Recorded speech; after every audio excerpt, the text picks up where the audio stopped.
સરકારને ટકોર કરતા હજી લોકો હેલ્મેટ પહેરતા નથી। હેલ્મેટ ટુ વ્હીલર માટે જરૂરી હેલ્મેટના નિયમોનું ફરજિયાત પાલન કરાવવું।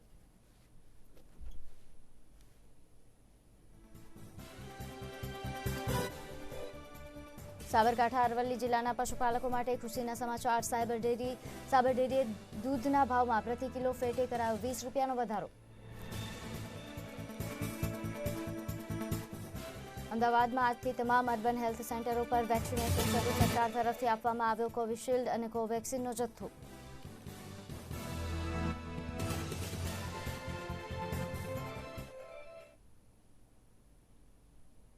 સમાચારની શરૂઆતમાં વાત કરીએ મહત્વના સમાચારની, તો ગુજરાતમાં ઔદ્યોગિક એકમો માટે સારા સમાચાર સામે આવ્યા છે। ઔદ્યોગિક એકમો માટે સરકારે સારા સમાચાર આપ્યા છે। અનધિકૃત બાંધકામોને સરકારે રેગ્યુલર કરવાની જાહેરાત કરી છે। જીસીસીઆઈના પ્રમુખ પથિક પટવારી સાથે ખાસ વાતચીત કરી હતી અમારા સંવાદદાતાએ। ઔદ્યોગિક એકમો માટે સરકાર દ્વારા જે સારા સમાચાર આપવામાં આવ્યા છે તેને લઈને ખાસ કરીને અનધિકૃત બાંધકામો જે છે તેને સરકારે રેગ્યુલર કરવાની જાહેરાત કરી છે, જેને લઈને જીસીસીઆઈના પ્રમુખ પથિક પટવારી સાથે ખાસ વાતચીત કરવામાં આવી। એકમો માટે સારા સમાચાર આપ્યા છે કે ઔદ્યોગિક એકમોમાં જે અનઅધિકૃત બાંધકામ છે તેને રેગ્યુલરાઇઝ કરવાની જાહેરાત કરી છે। આજ અંગે આપણી જોડે વાત કરવા માટે જોડાયા છે જીસીસીઆઈના પ્રમુખ પથિકભાઈ પટવારી સાથે વાત કરીશું। પથિકભાઈ, રાજ્ય સરકારનો આ નિર્ણય ઔદ્યોગિક એકમો માટે કેટલો ફાયદાકારક રહેશે આ વખતે? આ એક ઇલીગલ સ્ટ્રક્ચર્સને રેગ્યુલર કરવાની રિક્વેસ્ટ બહુ વખત ઇન્ડસ્ટ્રીમાંથી સરકાર સમક્ષ ચાલતી હતી। ઇલેક્શન પહેલાં પણ જ્યારે અર્બન એરિયામાં ઇલીગલ સ્ટ્રક્ચરમાં ઇમ્પેક્ટનો કાયદો લાવ્યા ત્યારે પણ અમે રજૂઆત કરી હતી કે ઇન્ડસ્ટ્રીને પણ આનું એક્સટેન્શન આપો। ત્યારે સરકારે આશ્વાસન આપ્યું હતું કે પોસ્ટ ઇલેક્શન આમાં ચોક્કસ જેટલું બનતું એટલું સહાયક કરવામાં આવશે। અને અમને આનંદ છે કે સરકારે નવો કાર્ય સંભાળ્યું એના પછી તરત જ એનું અનાઉન્સમેન્ટ કર્યું છે। લગભગ 70,000 જેટલી ઇન્ડસ્ટ્રીઝ ગુજરાતમાં જીઆઈડીસીમાં આવી છે। લગભગ 225 થી 30 જેટલી જીઆઈડીસી એસ્ટેટ્સ છે અને એની અંદર આ નવા નિયમ પ્રમાણે જો 33% વધારે સુધીનું પ્રોડક્શન પ્લાન્ટને અને 50%થી વધારે કમર્શિયલ કે રેસિડેન્શિયલમાં હોય તો એને ઇમ્પેક્ટ ભરી અને તમે રેગ્યુલરાઇઝ કરી શકશો। તેનાથી મેઇન એડવાન્ટેજ એ થશે કે ઘણા ઉદ્યોગોને જ્યારે લોન લેવા જવી પડતી હોય છે ત્યારે એ લોકો લોન મળતી નથી, કેમ કે સ્ટ્રક્ચર પાસે એમની પરમિશન નથી હોતી, પરવાનગી નથી હોતી, આ લીગલાઇઝ સ્ટ્રક્ચર નથી હોતા। તેવા સ્ટ્રક્ચર્સ હવે લીગલાઇઝ થઈ જશે, તે બેંક લોન માટે ફિઝિબલ થઈ જશે। તે ઉપરાંત ઘણી વખત એક ડિસ્પ્યુટ ઇન્ડસ્ટ્રી અને જીઆઈડીસી વચ્ચે રહેતો હતો, તે પણ એનો એક અંત આવી શકશે। ઇન્ડસ્ટ્રી વતી અમે એ પણ સમજીએ છીએ કે વારે ઘડી આવી રજૂઆત અમારે પણ ના કરવી જોઈએ, સરકાર પાસે અપેક્ષા ના રાખવી જોઈએ કે ઇરેગ્યુલર કામને રેગ્યુલરાઇઝ કરે। પણ ઉદ્યોગોને સમય જતાં જ્યારે એક્સપાન્શન કરવા પડ્યા, નાના મોટા જાણતા અજાણતા એક્સપાન્શન થઈ ગયા હતા, લેન્ડ મોંઘી થઈ ગઈ આપણે સૌ જાણીએ છીએ, ત્યારે દરેક ઇન્ડસ્ટ્રીને એવું થાય કે હું બને એટલું મેક્સિમાઇઝ મારી પાસે જે જમીન છે એનો કરું। એવા સમયમાં આવા જે એક્સપાન્શન્સ થયા હતા એની એક તક ઇન્ડસ્ટ્રીને મળે જેનાથી તે લોકો એમના ઇલીગલ સ્ટ્રક્ચરને રેગ્યુલાઇઝ કરશે, તેની એક ખૂબ સારી ઇમ્પેક્ટ ઇન્ડસ્ટ્રી પર આવશે। અને આ જે એક ડિફિકલ્ટ ટાઈપ્સમાંથી જ્યારે ઇન્ડસ્ટ્રી જઈ રહી છે ત્યારે એક મોટી સહાયરૂપ તરીકે આ પોલિસી બનશે। પથિકભાઈ, રાજ્ય સરકારે નિયમની તો જાહેરાત કરી હતી પણ બધી જગ્યાએ રાજ્ય સરકાર ધ્યાન રાખવા નથી આવવાની। અમુક વાર ઔદ્યોગિક દ્વારા ખૂબ જ વધારે પડતું પણ દબાણ થતું હોય છે। એક પ્રમુખ તરીકે જીસીસીઆઈના પ્રમુખ તરીકે તમે એવા કોઈ નિયમ બનાવ્યા છે અથવા કોઈ ક્રાઇટેરિયા નક્કી કર્યો છે કે આનાથી વધારે આ વસ્તુ નથી કરવાની? કાયદો તો કોઈ પણ રીતે તોડવો ના જોઈએ અમે પણ માનીએ છીએ અને અમે સરકારને પણ આ વખતે બાંહેધરી આપી હતી। ઇનફેક્ટ જ્યારે મિનિસ્ટર સાહેબે બલવંતસિંહજીએ આનું અનાઉન્સમેન્ટ કર્યું પછીની પ્રેસમાં તરત અમે કીધું હતું કે અમે સરકારનો આ કાયદોને આવકારીએ છીએ, પણ એટ ધ સેમ ટાઈમ અમે આશ્વાસન આપી છે કે ફરીથી આવું નહીં કરે ઇન્ડસ્ટ્રી। એનો હેતુ એટલો જ છે કે આ જે ઘણી વસ્તુઓ ઇન્ડસ્ટ્રીમાં જે મેં પહેલાં કીધી એમ તક મળતા થઈ ગઈ છે, એમને ઇમિડિયેટ ઓર્ડર્સ આવે, પ્લાન્ટ એક્સપાન્ડ કરવો પડે, આજુબાજુમાં જગ્યા અવેલેબલ ના હોય તો એ લોકો થોડુંક અનધિકૃત બાંધકામ કરી દેતા હોય છે। તો આવી વસ્તુ ભવિષ્યમાં ના થાય તેનું આશ્વાસન આપ્યું છે। એટ ધ સેમ ટાઈમ કોઈ પણ સ્ટ્રક્ચર લીગલાઇઝ કરવાના હશે તો એમાં સેફટીના નોર્મ્સને જોઈને કરે એવી પણ અમે સરકારને પૂરી ખાતરી આપી છે। અમે એવું નથી કહેતા કે બધા જ સ્ટ્રક્ચર્સ કરો, પણ કોઈ સ્ટ્રક્ચર્સ જેની અંદર એવું લાગે છે કે આને રેગ્યુલાઇઝ કરવાથી ઇન્ડસ્ટ્રીની સેફટીને જોખમને તકલીફ પડશે, ફાયર કે એક્સિડન્ટ વખતે એમાં તકલીફ પડી શકે, તો એવા સ્ટ્રક્ચર્સ માટે મેં ચોક્કસ અપીલ નહીં કરીએ। પણ કોઈ લાઈફનો કોમ્પ્રોમાઇઝ કર્યા માણસોનો હોય, સ્ટાફનો હોય, લેબર્સનો હોય કે ઓનર્સનો હોય, કર્યા પછી જે પણ ઇલીગલ સ્ટ્રક્ચર્સ વધે તેને રેગ્યુલાઇઝ કરવા જોઈએ. પ્રદીપભાઈ, હંમેશા એક ફરિયાદ આવતી હોય છે કે ઔદ્યોગિક એકમો પ્રદૂષણ બહુ ફેલાવતા હોય છે. એ પછી વાતાવરણની વાત કરીએ કે પછી નદીમાં પાણી છોડવાની વાત હોય, જીસીસીઆઈએ આની માટે કોઈ લગામ ખેંચી છે કે આ ક્રાઇટેરિયામાં જ તમારે તમારો જે કચરો છે ડમ્પ કરવાનો છે? શું કહેશો? Gujarat chamber of commerce and ઇન્ડસ્ટ્રીમાં અમારી પાસે અમારી ડેડિકેટેડ એન્વાયરમેન્ટ કમિટી છે અને કેમિકલ ટાસ્ક ફોર્સ છે. આ બંને કમિટી ઇન્ટિગ્રેટ કરીને વેસ્ટ મેનેજ કઈ રીતે કરવું તે અને કઈ રીતના નવી પોલિસી સરકારને રેકમેન્ડ કરવી તેમાં એ લોકો ચર્ચા કરતા હોય છે. અમે વારંવાર સરકાર સમક્ષ રજૂઆત કરી છે કે એક ડીપ સી ડિસ્ચાર્જ લાઇન અમદાવાદમાંથી આગળ નાખવામાં આવે, કેમ કે આપણે જોઈએ તો કેમિકલનું હબ અમદાવાદ છે અને જ્યારે ઓલરેડી એક્ઝિસ્ટિંગ ઇન્ડસ્ટ્રી છે ત્યાં આગળ એ લોકો ઓલરેડી એક્સપાન્શન કરેલા છે, તો એ લોકો તરત શિફ્ટ કે માઇગ્રેટ થઈ શકે તેમ નથી. તો એમને એક dedicated deep C discharge line આપવામાં આવે તો આ એક સાબરમતી નદીમાં થતી એક પોલ્યુશનનું જે મેજર ઘટના છે એ દૂર કરી શકાશે. બીજું કે આપણું મ્યુનિસિપલ સ્ટ્રીમ, ડોમેસ્ટિક અને ઇન્ડસ્ટ્રીયલ, એ બંને સ્ટ્રીમ જો ભેગી થઈને પછી ટ્રીટ કરે તો ખૂબ મોટી રાહત થાય. ટ્રીટમેન્ટના જે નોર્મ સરકારના છે એ અચીવેબલ બની જશે. વિદેશોમાં પણ આ રીતે ટ્રીટમેન્ટ થતી હોય છે, એટલે તમે ઇન્ડસ્ટ્રીનું પાણી જુદું ટ્રીટ કરો, ડોમેસ્ટિક સુવેજ જુદું ટ્રીટ કરો, એ શક્ય નથી. તમે બંનેને ભેગું કરીને ટ્રીટ કરશો એના ખૂબ મોટા એડવાન્ટેજ થશે. ઓછી કોસ્ટમાં આ ટ્રીટમેન્ટ એ થઈ શકશે અને કોઈ પણ પ્રકારની મિસચીફ ઇન્ડસ્ટ્રી પણ નહીં કરે આવી વસ્તુ કરવાથી. પ્રદીપભાઈ, નવી ઇન્ડસ્ટ્રી હજુ કેટલી આવી રહી છે? ઇન્ડસ્ટ્રી આવવાથી હંમેશા રોજગારીની તકો ઊભી થતી હોય છે. તમે શું માનો છો કે હજુ અમદાવાદમાં કેટલી નવી ઇન્ડસ્ટ્રી આવશે તો વધુ ડેવલપમેન્ટ થશે? અમદાવાદ જોઈએ તો હવે આપણે ઇન્ડસ્ટ્રી માટે સેચ્યુરેટ થતું જાય છે, એટલે અમદાવાદની પેરીફેરલ એરિયા છે, ધારો કે ધોલેરા આવી ગયું, વિરમગામ આવી ગયું, બેચરાજી આવી ગયું, સાણંદ આવી ગયું, આ બધા એરિયામાં ખૂબ મોટા ડેવલપમેન્ટ આવશે. નવું જે વેદાંતા ફોક્સકોનનું સેમિકન્ડક્ટરનો પ્લાન્ટ આવી રહ્યો છે તે ધોલેરામાં આવશે. પછી ત્યાંની એન્સિલરી ઇન્ડસ્ટ્રીઝ પણ તેની ઘણી આવશે. જ્યારે પણ કોઈ સેમિકન્ડક્ટર જેવી મોટા ઉદ્યોગો આવે છે તો એની સાથે ઘણી બીજી એન્સિલરી યુનિટ્સ આવશે ને એનાથી ખૂબ મોટી રોજગારની તક ઊભી થાય છે. આ બધી ન્યૂ જેન ટેકનોલોજી છે, એટલે અત્યાર સુધી આપણે ગુજરાત કન્વર્જન્ટ હતું જૂની ટેકનોલોજીને, આપણે કેમિકલ, ફાર્મા, કન્સ્ટ્રક્શન, ટેક્સટાઇલ્સમાં વધારે આગળ હતા.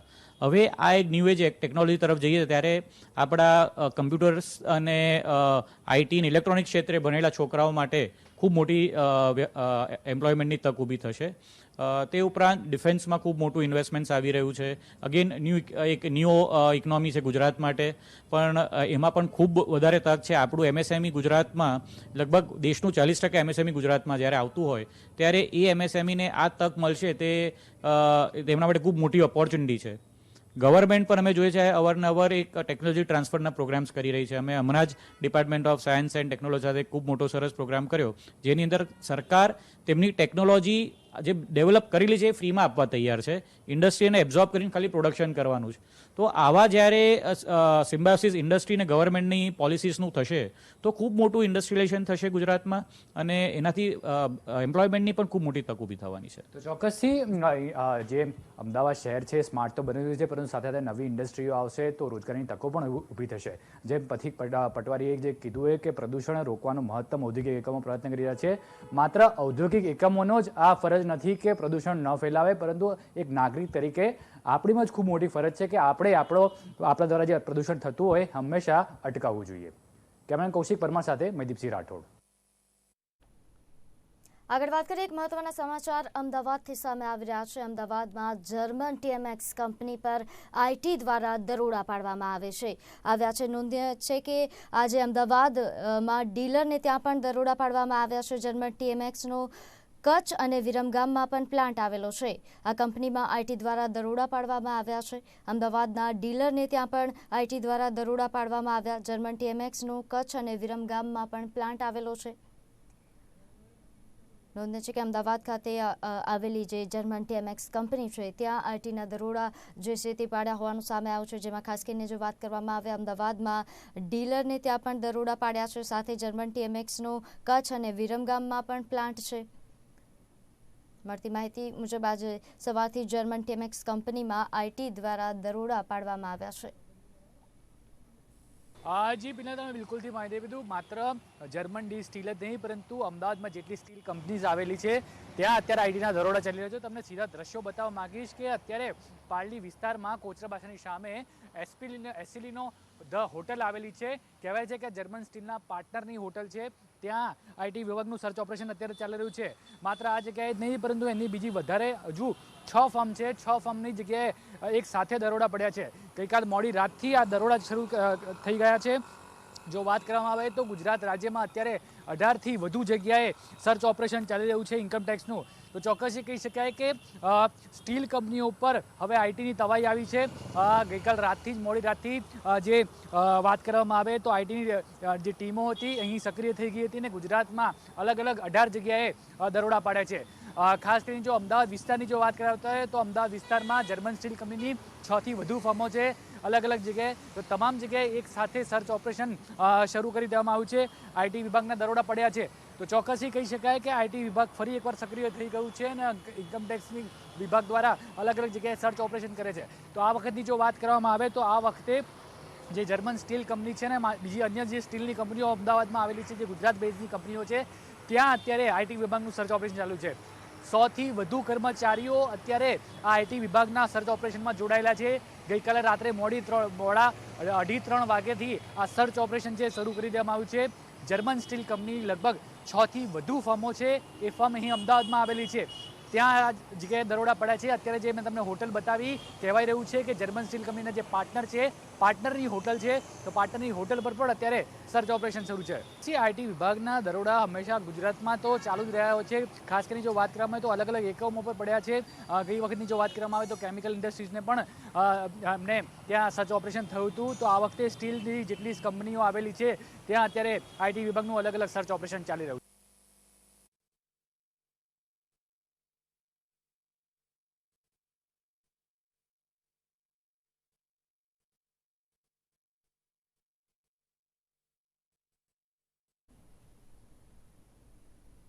આગળ વાત કરીએ વધુ એક મહત્વના સમાચાર સામે આવી રહ્યા છે. મેટ્રો સુવિધાને લઈને હાલ સારા સમાચાર સામે આવ્યા છે. મેટ્રો રેલ દ્વારા સેવાના સમયમાં વધારો કરવાનો નિર્ણય કરવામાં આવ્યો છે. આગામી 30 જાન્યુઆરીથી સમય વધારવામાં આવશે. હાલમાં સવારે 9થી રાત્રિના 8 કલાકનો સમય છે, જે હવે 30 જાન્યુઆરીથી સવારે 7થી રાત્રિના 10 વાગ્યા સુધી આ મેટ્રો ચાલશે. મેટ્રો રેલ કંપની દ્વારા આ નિર્ણય કરવામાં આવ્યો છે. હાલમાં પૂર્વ અને પશ્ચિમ તરફ 18 મિનિટે ટ્રેન મળે છે. ઉત્તર અને દક્ષિણ તરફ 25 મિનિટે ટ્રેન મળે છે અને દર 15 મિનિટમાં ટ્રેન મળે તે પ્રકારનું આયોજન પણ કરવામાં આવ્યું છે. નોંધે છે કે શહેરની જે મેટ્રો સુવિધા છે તેને લઈને આ સારા સમાચાર સામે આવ્યા છે. હાલમાં જે સમય છે તે સવારે 9થી રાત્રિના 8 કલાકનો સમય છે, જે હવે 30 જાન્યુઆરીથી વધારીને સવારે 7થી રાત્રિના 10 વાગ્યા સુધી ચાલશે, જેનો લાભ હવે શહેરવાસીઓને મળશે.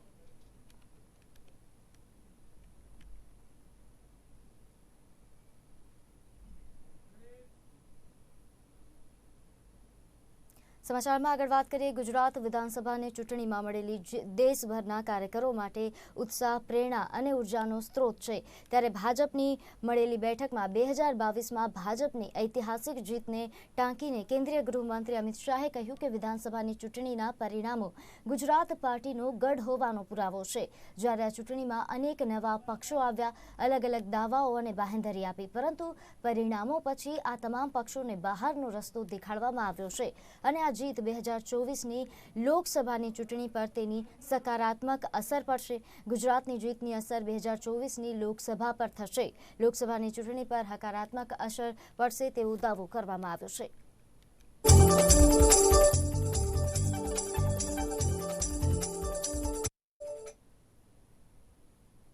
વિશ્વના અનેક દેશોમાં કોરોનાએ ફરી એકવાર માથું ઉચકતા ભારતમાં પણ કોરોનાને લઈને ચિંતા વ્યક્ત કરવામાં આવી છે. ત્યારે ગુજરાત સરકાર દ્વારા કોરોના ગાઈડલાઈનનું અમલીકરણ અને મનપા દ્વારા પણ કોરોનાને લઈને સતર્કતા દાખવવામાં આવી રહી છે. કોરોના સામેનું વેક્સિનેશન અક્ષર સાબિત થતું હોય છે, ત્યારે જેના કારણે લોકોને વેક્સિનનો પ્રિકોશન ડોઝ બાકી હોય તેને લેવા માટે સૂચના આપવામાં આવી હતી. પરંતુ અમદાવાદમાં વેક્સિનનો જથ્થો જ ઉપલબ્ધ ન હતો અને રાજ્ય સરકાર પાસે વેક્સિનની માંગણી કરવામાં આવી હતી. ત્યારે સરકાર તરફથી કોવિશિલ્ડના 18,000 ડોઝ અને 25,000 ડોઝ કોવેક્સિનના આપવામાં આવ્યા છે, જેને લઈ અમદાવાદ મનપા દ્વારા ફરી એક વખત રસીકરણ અભિયાન પર ધ્યાન આપવામાં આવ્યું છે. આજથી તમામ અર્બન હેલ્થ સેન્ટરો પર વેક્સિનેશનની કામગીરી શરૂ કરવામાં આવી છે.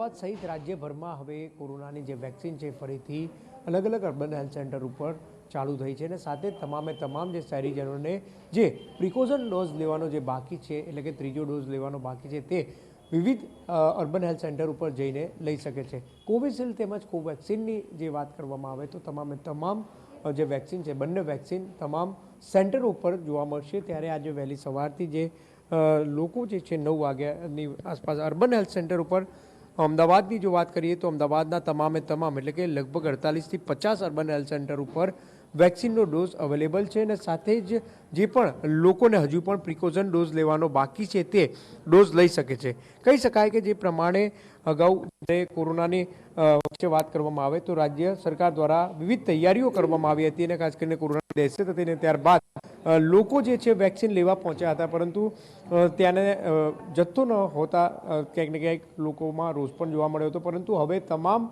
લોકોએ જાગૃતતા થઈને વાત કરવામાં આવે તો વેક્સિન જે છે તે વેક્સિન લઈ લેવી જોઈએ. તમામ અર્બન હેલ્થ સેન્ટર ઉપર આ વેક્સિનનો જથ્થો જે છે તે અવેલેબલ છે. સાથે જ અમદાવાદ સહિત તમામ જે હેલ્થ સેન્ટર છે ત્યાં આગળ વેક્સિનનો જથ્થો અવેલેબલ છે. જે પણ લોકોને પ્રિકોશન ડોઝ લેવાનો બાકી છે એટલે કે ત્રીજો ડોઝ લેવાનો બાકી છે તે વિવિધ હેલ્થ પર જઈને પોતાની જે રસી છે રસીનો ડોઝ છે તે લઈ શકે છે. કેમેરા પર્સન ચંદ્રકાંત વોરા સાથે બ્રિજેશ દવે, અમદાવાદ. નશો એ નાશનું મૂળ છે, ત્યારે અમદાવાદ શહેરમાં પણ નશાના કારણે પરિવાર વિખેરાઈ ગયો છે. પતિની હત્યા કરી પત્ની જેલના સળિયા પાછળ ધકેલાઈ છે, જેને લઈને 12 વર્ષની પુત્રીને માતા પિતાનો આશરો ગુમાવવાનો વારો આવ્યો છે. કોણ પરિવાર છે કે જે નશાના કારણે વિખેરાઈ ગયો છે, જોઈએ અમારા ખાસ અહેવાલમાં. પતિ નશો કરી આવતા થતો ઘરકંકાસ. રોજ દરરોજના ઘરકંકાસનો આવ્યો કરુણ અંજામ. પત્નીએ જ પતિનું ગળું દબાવી હત્યાને આપ્યો અંજામ.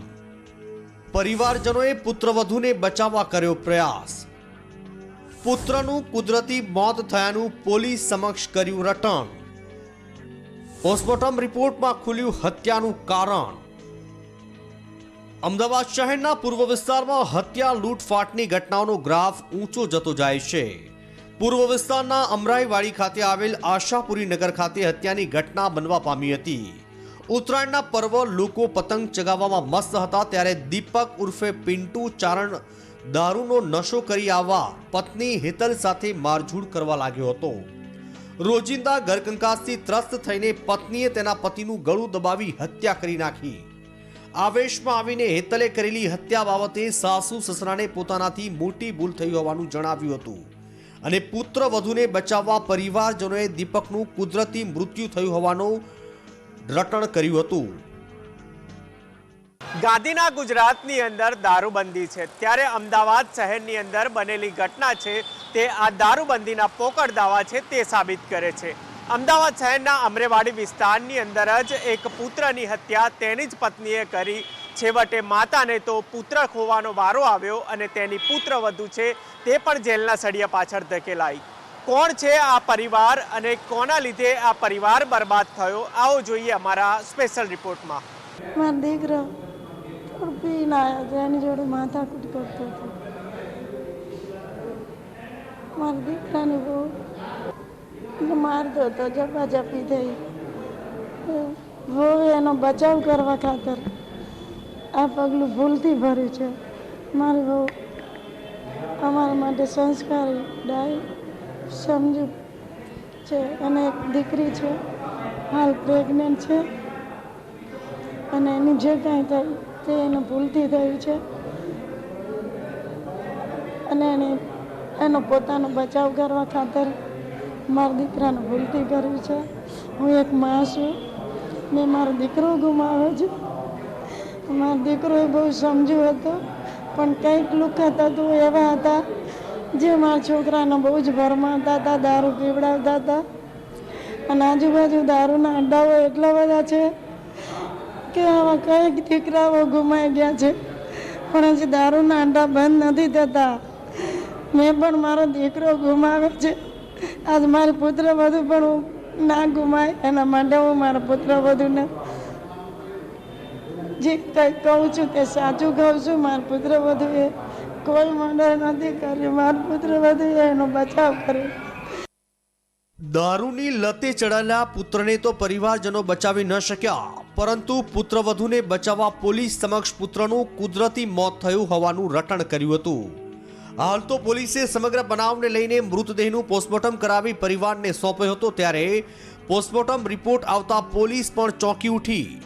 પરિવારજનોની પૂછપરછ હાથ ધરતા આખરે મૃતકની પત્ની ભાંગી પડી હતી અને પોતે જ પોતાના પતિની ઘર કંકાસથી ત્રસ્ત થઈને હત્યા કરી હોવાની કબૂલાત કરી હતી.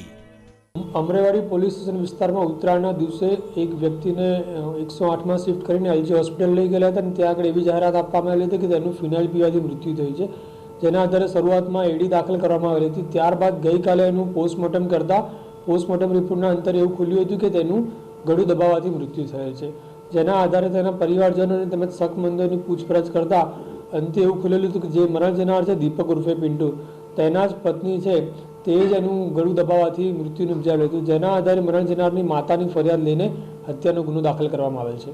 જે મરણ જનાર છે તે અવારનવાર દારૂ પીને ઘરે આવતો હતો અને પોતાની પત્નીને તેમજ પરિવારજનોને હેરાન કરેલો હતો અને જે બનાવ બને એ દિવસે પણ એ જ રીતના દારૂ પીને આવ્યો હતો અને પોતાની પત્નીને માર મારી રહ્યો હતો. જેના આધારે આવેશમાં આવીને કે કોઈ પણ કારણસર એની પત્ની એના પતિનું ગળું દબાવી દીધેલું હતું. દારૂના નશામાં પરિવાર વિખરાઈ ગયો. પરિવારજનોએ કુદરતી મૃત્યુ થયું હોવાનો ઢોંગ કર્યો. હાટકેશ્વર સ્મશાન ગૃહમાં અંતિમ વિધિ કરી આવ્યા. પોસ્ટમોર્ટમ રિપોર્ટમાં હત્યા થઈ હોવાનું ખુલ્યું. પત્નીની ધરપકડ કરી પોલીસે તપાસ હાથ ધરી. દારૂના નશામાં ઘરકંકાસ કરતા તેના જ પતિની હત્યા તેની જ પત્નીએ કરી નાખી. પરિવારજનોએ તેની પુત્રવધૂને બચાવવા માટે તેના જ પુત્રની સ્મશાન વિધિ છે તે હાટકેશ્વર સ્મશાન ગૃહ ખાતે કરી નાખી. પરંતુ પોલીસ તપાસની અંદર અને પોસ્ટમોર્ટમ રિપોર્ટની અંદર જ આ પત્ની છે તેને જ હત્યા કરી હોવાનો ખુલાસો થયો અને આખરે અમરેવાડી પોલીસે તેની પત્નીની ધરપકડ કરી વધુ તપાસ છે તે હાથ ધરી. હાટકેશ્વર સ્મશાન ગૃહ ખાતે પરિવારજનોએ મૃતકની અંતિમ ક્રિયાઓ પણ કરી નાખી હતી. પોલીસ અને સ્વજાનો સમક્ષ કુદરતી મોત હોવાનું તેમણે રટણ કર્યું હતું, પરંતુ પોસ્ટમોર્ટમ રિપોર્ટ આવતા સમગ્ર પરિવારજનોનો ડોંગ ઉપરથી પડદો ઉઠવા પામ્યો હતો. ત્યારે ઘરકંકાસમાં પત્નીએ કરેલી પત્નીની હત્યાથી 12 વર્ષની પુત્રીને માતા પિતાનો આશરો ગુમાવવાનો વારો આવ્યો છે, જેને લઈને ગાંધીના ગુજરાતમાં પોલીસ દ્વારા દારૂબંધીના લઈને ગુજરાતમાં જે કામગીરી પર અનેક સવાલો ઉઠવા પામ્યા છે. ઉત્તરાયણના પર્વને લઈને લોકો પતંગની મજા માણી રહ્યા હતા, ત્યારે બીજી તરફ જો વાત કરીએ તો નશાને લઈને જ એક પરિવાર છે તે વેર વિખેર થઈ ગયો. પત્ની હતી તેને જ પોતાના પતિ છે તેની હત્યા કરી નાખી અને ત્યારબાદ પરિવારે તેની પુત્રવધૂને બચાવવા માટે પ્રયાસો કર્યા, પરંતુ પોલીસની તપાસની અંદર તેના પરિવારજનો છે તેઓએ પણ ભાગી પડ્યા અને આખરે તેની પત્નીએ જ હત્યા કરી હોવાનો ખુલાસો થયો. ત્યારે હાલ તો આ પત્નીની ધરપકડ કરી અમરેવાડી પોલીસે વધુ તપાસ છે તે હાથ ધરી. કેમેરામેન ગૌતમ દુલેરા સાથે રિપોર્ટર દીપક મકવાણા, અમદાવાદ. ભારતની સૌથી મોટી badminton tournament Yonex Sunrise India Open 2023 આજથી નવી દિલ્હીના ઇન્દિરા ગાંધી ઇન્ડોર સ્ટેડિયમના કેડી જાદવ હોલમાં શરૂ થશે. હવે આ tournament BWF world tour super 750ના નામે રમાશે અને 22 જાન્યુઆરીએ ફાઇનલ રમાશે.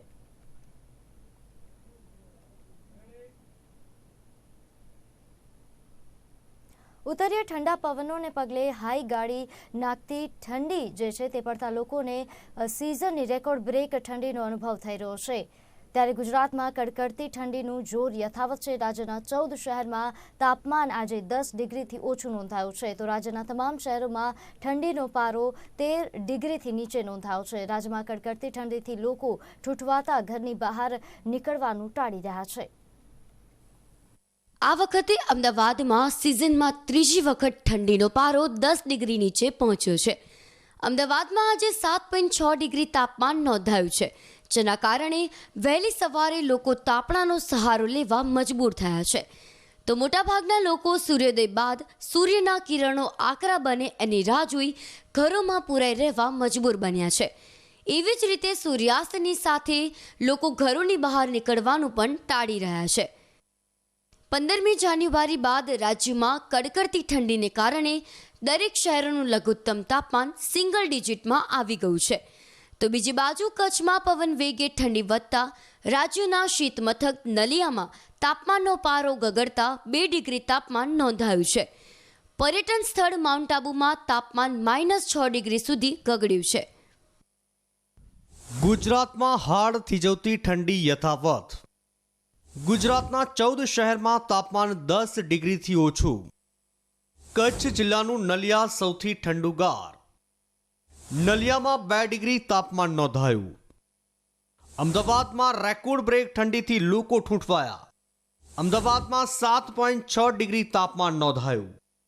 ગાંધીનગરમાં 5.3 ડિગ્રી તાપમાન નોંધાયું. રાજ્યમાં હાલ હાડ થીજવતી ઠંડી યથાવત છે. ત્યારે હવામાન વિભાગે હજુ 2 દિવસ રાજ્યના કેટલાક વિસ્તારોમાં કોલ્ડ વેવની શક્યતા દર્શાવી છે અને ત્યારબાદના દિવસમાં ઠારમાંથી આંશિક રાહત થશે અને લઘુત્તમ તાપમાન 2 થી 3 ડિગ્રી ઊંચકાય તેવી વકી કરાઈ છે. વેસ્ટર્ન ડિસ્ટર્બન્સની અસરના કારણે વાતાવરણમાં ફેરફાર આવ્યો છે, જેના લીધે રાજ્યમાં કડકડતી ઠંડી પડી રહી છે.